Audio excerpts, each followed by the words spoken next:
भूत प्रेत के किस्से सुनने में बेहद रोमांचक और दिलचस्प लगते हैं, लेकिन क्या हो जब ये किस्से सिर्फ किस्से ना रहकर एक हकीकत की तरह आपके सामने आए।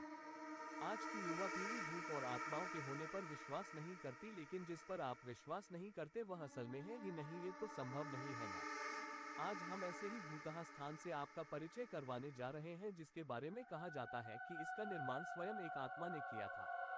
जोधपुर राजस्थान स्थित बावड़ियों के किस्से स्थानीय लोगों में बहुत मशहूर है। यहाँ पानी की कई बावड़ियां हैं जिनमें से एक के बारे में कहा जाता है कि उसे भूत ने बनवाया था। जोधपुर से लगभग 90 किलोमीटर दूरी पर स्थित प्रथासी नाम का एक ऐतिहासिक गांव है। मारवाड़ के इतिहास पर नजर डालें तो ये ज्ञात होता है कि जब जोधपुर में रहने वाले राजपूतों की चंपावत शाखा का विभाजन हुआ तो उनमें से अलग हुए एक दल ने कापरदा गांव में रहना शुरू किया। लेकिन इस स्थान पर रहने वाले युवा राजपूत राजकुमारों ने गांव में साधना करने वाले साधु महात्माओं को परेशान करना शुरू कर दिया। उन राजकुमारों से क्रोधित होकर साधुओं ने उन्हें श्राप दे दिया कि उनके आने वाली पीढ़ी इस गांव में नहीं रह पाएगी। साधुओं के श्राप की बात जब राजकुमारों ने अपने घर में बताई तो सभी भयभीत हो गए और उस गांव को छोड़कर चले गए। इस गांव को छोड़कर वह जिस गांव में रहने के लिए गए उस गांव का नाम है रथासी गांव। ये जोधपुर से लगभग 90 किलोमीटर की दूरी पर स्थित एक ऐतिहासिक गांव है।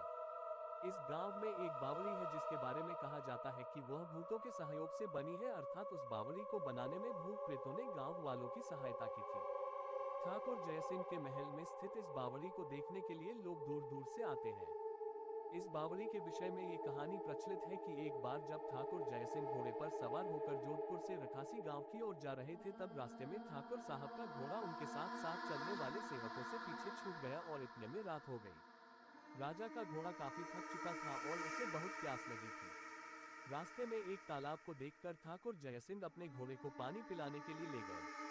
आधी रात का समय था। घोड़ा जैसे ही आगे बढ़ा राजा को एक आकृति दिखाई दी जिसने धीरे धीरे इंसानी शरीर धारण कर लिया।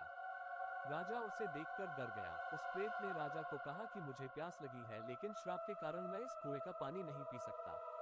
राजा ने उस प्रेत को पानी पिलाया और राजा की दयालुता देखकर प्रेत ने उसे कहा कि वह जो भी मांगेगा वह उसे पूरी कर देगा। राजा ने प्रेत को कहा कि वह उसके महल में एक बावड़ी का निर्माण करे और उसके राज्य को सुंदर बना दे। भूत ने राजा के आदेश को स्वीकारते हुए कहा कि वो ये कार्य प्रत्यक्ष रूप से नहीं करेगा, लेकिन दिन भर में जितना भी काम होगा वह रात के समय 100 गुना और बढ़ जाएगा। उस प्रेत ने राजा को ये राज किसी को न बताने के लिए कहा। इस घटना के 2 दिन बाद ही महल और बावड़ी की इमारतें बनने लगीं। रात में पत्थर ठोकने की रहस्यमय आवाजें आने लगीं। दिन प्रतिदिन निर्माण काम तेज गति से बढ़ने लगा।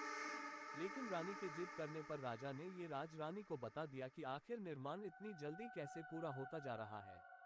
राजा ने जैसे ही यह राज रानी को बताया सारा काम वहीं रुक गया। बावड़ी भी ज्यों की त्यों ही रह गई। इस घटना के बाद किसी ने भी उस बावड़ी को बनाने की कोशिश नहीं की।